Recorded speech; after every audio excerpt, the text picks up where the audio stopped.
हाँ जी। अब हम डिटरमाइनर्स जो हमने पिछली कक्षा में पढ़ा था उससे आगे स्टार्ट कर रहे हैं, और आज हम पढ़ेंगे लिटिल, ए लिटिल और द लिटिल। लिटिल देखिए, इनका प्रयोग हम अनकाउंटेबल नाउन के साथ करते हैं। अनकाउंटेबल नाउन कल हमने पढ़ी थी कि जिसको गिना नहीं जा सकता, जिसको गिना नहीं जा सकता हो, क्वांटिटी के रूप में हो, मात्रा के रूप में हो, उसे हम अनकाउंटेबल नाउन कहते हैं। और अनकाउंटेबल नाउन के साथ में हम प्रयोग करते हैं किसका? लिटिल, ए लिटिल और द लिटिल का। अब ये तीनों का डिफरेंस क्या है देखिए, हम समझते हैं। सबसे पहले लिटिल का यूज देखिए। लिटिल में क्या होता है? Uncountable and singular noun, uncountable भी हो और सिंगुलर नाउन के साथ में। और लिटिल जो अब हमारा है वो नेगेटिव सेंस का अर्थ प्रदान करता है, यानी कि नकारात्मक भाव प्रदान करता है। लिटिल मतलब थोड़ा, लिटिल का अर्थ होता है थोड़ा, ना के बराबर। थोड़ा का मतलब है ना के बराबर, और जो नेगेटिव सेंस का अर्थ देता है उसके लिए हम लिटिल का प्रयोग करते हैं। देखिए example, I am sorry, I have little interest in politics. देखिए हमारा सेंटेंस कह रहा है कि आई एम सॉरी, मुझे खेद है। आई हैव लिटिल इंटरेस्ट, मुझे बहुत कम यानी कि ना के बराबर रुचि है किसमें? इन पॉलिटिक्स, राजनीति में। तो यहाँ पर ना के बराबर या नेगेटिव सेंस में बताने के लिए किसका प्रयोग करते हैं? लिटिल का। इसके बाद the tank is nearly empty, जो टैंक है वो ऑलमोस्ट या नियरली क्या है? खाली है। There is little water in it, और उसमें पानी ना के बराबर है। भाई टैंक है जो क्या है? खाली है, और उसमें पानी क्या है? ना के बराबर है। तो नेगेटिव सेंस का अर्थ दे रहा है, नेगेटिव सेंस का अर्थ दे रहा है, इसके लिए हम प्रयोग करेंगे किसका? लिटिल का। तो इस प्रकार से हमने इन दो एग्जाम्पल के माध्यम से देखा कि लिटिल का प्रयोग किस अर्थ में करते हैं? नेगेटिव अर्थ में करते हैं। उसके बाद में ए लिटिल। देखिए ए लिटिल, ए लिटिल का मतलब है थोड़ा बहुत, है तो सही लेकिन थोड़ा बहुत, थोड़ा है। वेरियस अर्थ में, विभिन्न प्रकार के अर्थों में हम किसका प्रयोग करते हैं? ए लिटिल का प्रयोग करते हैं। देखेंगे यूज इन पॉजिटिव सेंस, सकारात्मक, सकारात्मक भाव का अर्थ प्रदान करते हैं, और कुछ का अर्थ प्रदान करता है। ये जो ए लिटिल है कुछ का अर्थ प्रदान करता है।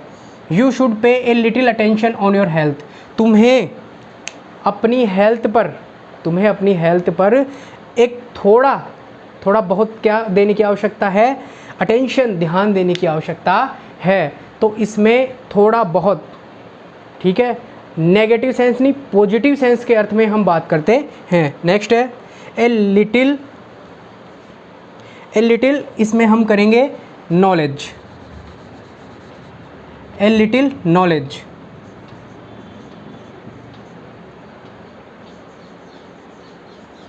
A little knowledge is a dangerous thing, जैसे कहावत है कि जो अधूरा ज्ञान होता है वो खतरनाक होता है। तो इस ये एक देखिए ये कहावत भी है, a little knowledge is a dangerous thing. तो ये आपके कई बार एग्जाम में पूछा जा चुका है। इसमें knowledge is a dangerous thing ये आता है और ब्लैंक दिया हुआ आता है, तो आपको इसमें ए लिटिल का प्रयोग करना है। ए लिटिल सकारात्मकता का अर्थ प्रदान करता है। इसके बाद में द लिटिल। देखिए द लिटिल का मतलब है कि जो है वो सब कुछ, जो भी किसी के पास है वो सब कुछ, और अनकाउंटेबल नाउन के साथ ही इनका प्रयोग होता है। देखेंगे सेंस ऑफ ऑल, ऑल के अर्थ में करते हैं, जो है वह सभी और सारा, जो है वो सभी और सारा के अर्थ में करेंगे। I have lost the little energy I had, मेरे में जितनी भी एनर्जी थी मैंने सारी खो दी है। जितनी भी सारी, जो भी सारी एनर्जी थी वो मैंने क्या कर दी है? लॉस्ट, खो दी है। तो जितनी भी है उसके अर्थ में, सारे के अर्थ में प्रयोग करते हैं। He spend the little money he had, उसने द लिटिल मनी, मनी यहाँ पर अनकाउंटेबल नाउन है, तो जितने भी उसके पास धन था वो सब का सब उसने क्या कर दिया? स्पेंड कर दिया, खर्च कर दिया। इसके अर्थ में हम प्रयोग करते हैं द लिटिल का। इसके बाद तो ये हमारा कंप्लीट हुआ क्या? Little, a little, the little. इसमें अनकाउंटेबल नाउन के साथ हमने प्रयोग किया, और अनकाउंटेबल नाउन के साथ लिटिल का प्रयोग नेगेटिव सेंस में, फिर ए लिटिल का प्रयोग पॉजिटिव सेंस में, और द लिटिल है वो जो कुछ भी हमारे पास है वो सब का सब उसके अर्थ में द लिटिल का प्रयोग। नेक्स्ट हम बात करते हैं use of few, a few और द फ्यू। देखिए लिटिल ए लिटिल का प्रयोग हम अनकाउंटेबल में कर रहे थे, इसमें क्या है संख्यात्मक रूप से किसी चीज़ की संख्यात्मक रूप से और काउंटेबल रूप में इनका प्रयोग करेंगे। अब देखिए इसमें संख्या को बताने के लिए फ्यू का प्रयोग किया जाता है, फ्यू, ए फ्यू और द फ्यू का प्रयोग। फ्यू का प्रयोग इन नेगेटिव सेंस, नकारात्मक वाक्यों में इनका प्रयोग करते हैं, नकारात्मकता को दर्शाने के लिए प्रयोग करते हैं। प्लूरल नाउन यानी कि बहुवचन संख्याओं के पहले प्लूरल वर्ब, प्लूरल नाउन के साथ प्लूरल वर्ब ही आएगी। और इनडेफिनेट नंबर, अनिश्चित नंबर को दर्शाने के लिए, अनिश्चित जो नंबर हैं उनको दर्शाने के लिए हम किनका प्रयोग करेंगे, फ्यू का प्रयोग। फ्यू में लिटिल की तरह ही है, लेकिन लिटिल में तो क्या है अनकाउंटेबल था, इनमें काउंटेबल होता है, और इसमें भी नेगेटिव यानी कि न के बराबर का भाव प्रदान करता है। देखिए फ्यू पॉलिटिशियंस आर ऑनेस्ट, मतलब है कि कुछ जो राजनेता हैं वो क्या है ईमानदार होते हैं, कुछ ना के बराबर, कुछ का मतलब है ना के बराबर। इसके बाद में I am sorry I have few friends, और I am sorry I have few friends, मुझे खेद है कि मेरे बहुत कम मित्र हैं, बहुत कम यानी कि ना के बराबर मित्र हैं। तो इनका अर्थ हम करते हैं न के बराबर के अर्थ में इनका अर्थ होता है। फिर बाद में ए फ्यू का सेंस हमें देता है पॉजिटिव का भाव प्रदान करता है, सकारात्मकता का। काउंटेबल नाउन जिसको हम गिन सकते हैं, काउंटेबल नाउन के साथ इसका प्रयोग किया जाता है। अब देखेंगे हम एग्जांपल देखेंगे, I have only a few minutes to answer these questions. अब इसका अर्थ देखिए, इसमें ए फ्यू का प्रयोग किया गया है कि इसमें इस वाक्य में हमें बताया गया है कि हमारे पास कुछ प्रश्न हैं उनके उत्तर हमें देने हैं, ठीक है। तो आई have only a few minutes, मेरे पास में कुछ समय है, कुछ मिनट का समय है, किसके लिए है कि मैं इन प्रश्नों के उत्तर दे सकूं, इसके लिए कुछ मिनट का समय है। तो कुछ यानी कि पॉजिटिव सेंस आ गया, इसके अर्थ में हमने ए फ्यू का प्रयोग।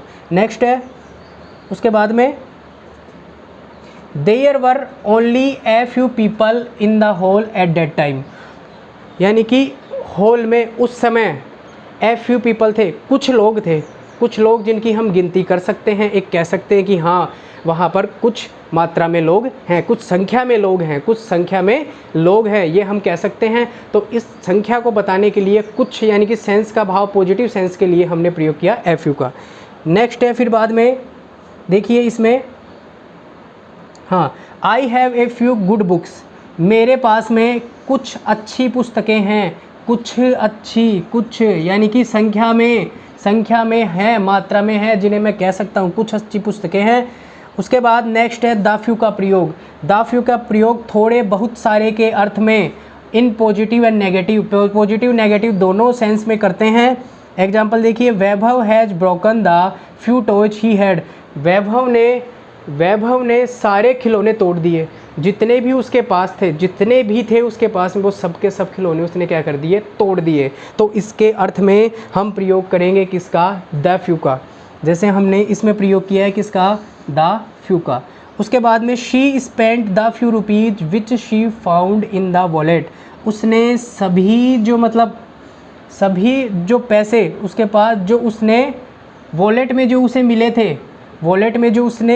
मिले थे, वो सभी पैसे उसने क्या कर दिए, खर्च कर दिए। इसके अर्थ में हम प्रयोग करेंगे द फ्यू का। तो इस प्रकार से हमने little, a little, the little और few, a few, the few के बारे में सीखा। इन दोनों का प्रयोग सेम कंडीशन में ही होता है, लेकिन एक अनकाउंटेबल और एक काउंटेबल दोनों इसमें परिस्थिति में परिवर्तन हो जाता है। नेक्स्ट हम पढ़ रहे हैं आइदर और नाइदर का प्रयोग। देखिए आइदर और नाइदर का प्रयोग करते हैं हम दो में से किसी एक व्यक्ति के बारे में, एक वस्तु को बताने के लिए, दो में से एक का चुनाव करने के लिए। और नाइदर का प्रयोग होता है दोनों में से कोई भी नहीं, ठीक है। तो इस तरीके से हम देखेंगे आइदर का यूज़ दो में से एक के लिए, वह नाइदर का यूज दो में से कोई भी नहीं के अर्थ में सिंगुलर काउंटेबल नाउन के साथ करते हैं। नाउन कैसी होगी? सिंगुलर होगी, एक वचन होगी। एग्जाम्पल है you could ask either of my parents, आप मेरे माता पिता में से किसी एक को, आइदर का मतलब हो गया, पेरेंट्स का मतलब हो गया माता और पिता, इन दोनों में से किसी एक को आप पूछ सकते हैं। तो इसमें किसका प्रयोग हो रहा है? आइदर का प्रयोग हो रहा है, ठीक है। और आइदर का प्रयोग दो में से किसी एक के लिए, जो मैंने बता दिया आपको। इसके बाद में houses have been built on the either sides of the road, either sides of the road, यानी कि जो घर हैं वो रोड के, जैसे ये रोड है इसके दोनों साइड घर बने हुए हैं, ठीक है, या तो इस साइड में या इस साइड में। तो इसमें ये देखिए हम आइदर का प्रयोग दोनों साइड के लिए भी करते हैं और दो में से एक के लिए भी करते हैं। अब यहाँ पर जैसे हमारा ये देखिए sides, either sides, either sides का मतलब हो गया दोनों तरफ।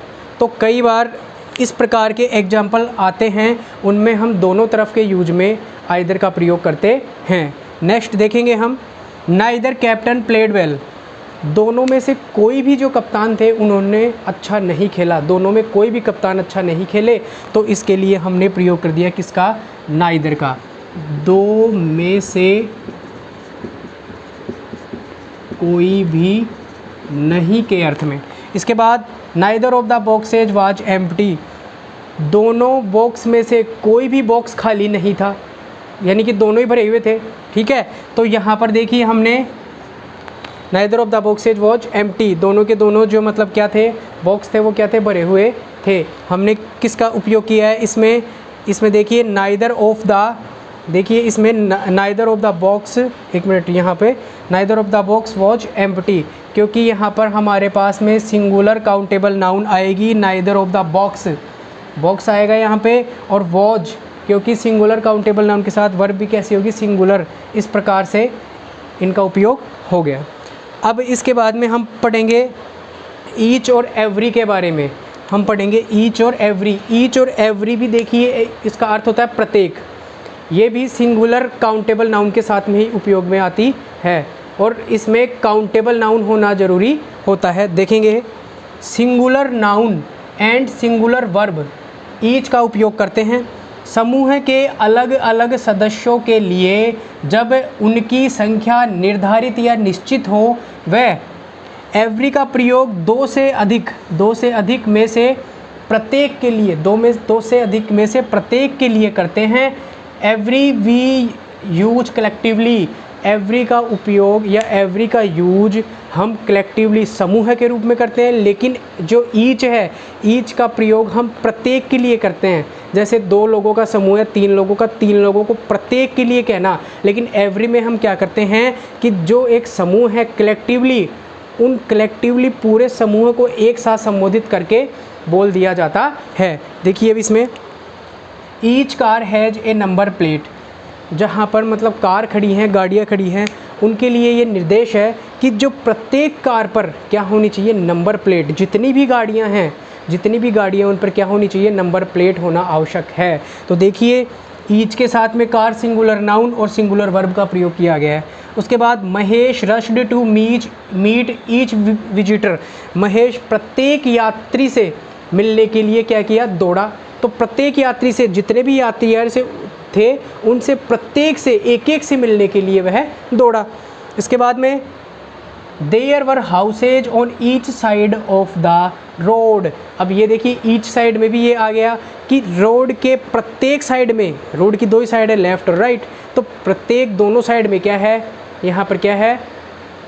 जो दोनों साइड में क्या है? यहाँ पे मकान है, हाउसेज यानी मकान है। I know each and every student in my class. अब इस वाक्य में दोनों का प्रयोग हुआ है, ईच का भी और एवरी का भी। तो इस सेंटेंस का मतलब है कि मैं मेरी क्लास के प्रत्येक विद्यार्थी को समूह में भी जानता हूँ कि कितने विद्यार्थी हैं टोटल, और उनको ईच, प्रत्येक को एक एक अलग अलग नामों से भी जानता हूँ, यानी कि अलग अलग भी जानता हूँ और समूह में भी जानता हूँ। तो इसलिए ईच और एवरी का प्रयोग किया है। ईच, ये एवरी यहाँ पर समूह के रूप में है, विद्यार्थियों के समूह के रूप में, और ईच यहाँ पर प्रत्येक के रूप में। Every good teacher studies his subject carefully. और प्रत्येक जो टीचर होते हैं अपने विषय को ध्यानपूर्वक पढ़ते हैं। एवरी टीचर, एवरी संपूर्ण समूह के रूप में, टीचर के संपूर्ण समूह के रूप में। नेक्स्ट फिर बाद में हम देखिए use of many and many a. Many का अर्थ होता है कई, संख्या में। मैनी का अर्थ क्या होता है? कई, और वो भी किस में? संख्या में। और मैनी का उपयोग हम प्लूरल नाउन के साथ में करते हैं और वर्ब भी प्लूरल आती है, जबकि मैनी ए का उपयोग या प्रयोग हम किसके साथ में करते हैं? मैनी ए का उपयोग सिंगुलर नाउन और सिंगुलर वर्ब के साथ में करते हैं। देखेंगे एग्जाम्पल हम इधर। काउंटेबल प्लूरल नाउन, मैनी का प्रयोग काउंटेबल प्लूरल नाउन के साथ में करते हैं और प्लूरल वर्ब के साथ में होता है। Many people are there in the park today. देखिए many people are, many people हमारा जो सब्जेक्ट है वो क्या है? प्लूरल है, बहुवचन, इसलिए हमने वर्ब भी प्लूरल लगाई है। There in the park today, आज पार्क में बहुत सारे लोग हैं। Many soldiers were killed in war, और जो कई जो सैनिक हैं वो युद्ध में मारे गए। मैनी सोल्जर्स, ठीक है, सोल्जर्स प्लूरल नाउन है और इसके साथ में वर्ब का उपयोग किया गया है। जो वर्ब का उपयोग जो हमने किया है वो प्लूरल वर्ब है। इसके बाद नेक्स्ट है many a, countable singular noun. अभी मैंने आपको बताया काउंटेबल सिंगुलर नाउन के साथ और सिंगुलर ही वर्ब आती है। Many a boy is not interested in this class now. देखिए मैनी ए के साथ में सिंगुलर वर्ब का प्रयोग हो रहा है बॉय, और यहाँ पर सिंगुलर वर्ब ही, यहाँ पे सिंगुलर नाउन का प्रयोग हो रहा है, यहाँ पर सिंगुलर वर्ब का प्रयोग हो रहा है। Many a player is playing cricket in the field now. देखिए मैनी ए प्लेयर यहाँ पर आ रहा है सिंगुलर, और सिंगुलर ही क्या आ रही है? आपकी वर्ब आ रही है। Many a student absent today, तो मैनी ए के साथ में स्टूडेंट सिंगुलर नाउन है, ठीक है, सिंगुलर नाउन, और हमने सिंगुलर वर्ब का ही प्रयोग किया है। तो इसी प्रकार से हम इन वाक्यों में, जो ये वाक्य हैं इनमें देखिए मैनी और मैनी ए में सिंगुलर वर्ब का प्रयोग किया है हमने, और मैनी में प्लूरल वर्ब का प्रयोग किया है, जबकि मैनी ए में सिंगुलर वर्ब का प्रयोग किया है। तो इस प्रकार से हमारे जो ये जो डिटरमाइनर्स का जो चैप्टर है, जो सभी प्रकार के डिटरमाइनर्स हमने पढ़ लिए हैं, और हमने जितने भी डिटरमाइनर्स पढ़े हैं, मैंने आपको जितने भी एग्जाम्पल करवाए हैं वो पहले कहीं ना कहीं आए हुए हैं। तो इन एग्जाम्पलों को और नियम को ध्यानपूर्वक देखें, ध्यान से देखें, जिससे आपको आगे वीडियो समझने में हेल्प मिलेगी। और इसके नेक्स्ट चैप्टर में हम कुछ इसी डिटरमाइनर्स वाले चैप्टर के संबंध में ऐसे क्वेश्चंस करेंगे, केवल क्वेश्चंस करेंगे, 10 या 15 क्वेश्चंस करेंगे, जिससे आपको ये समझने में आसानी हो जाएगी। इस प्रकार से ये हमारा चैप्टर कंप्लीट।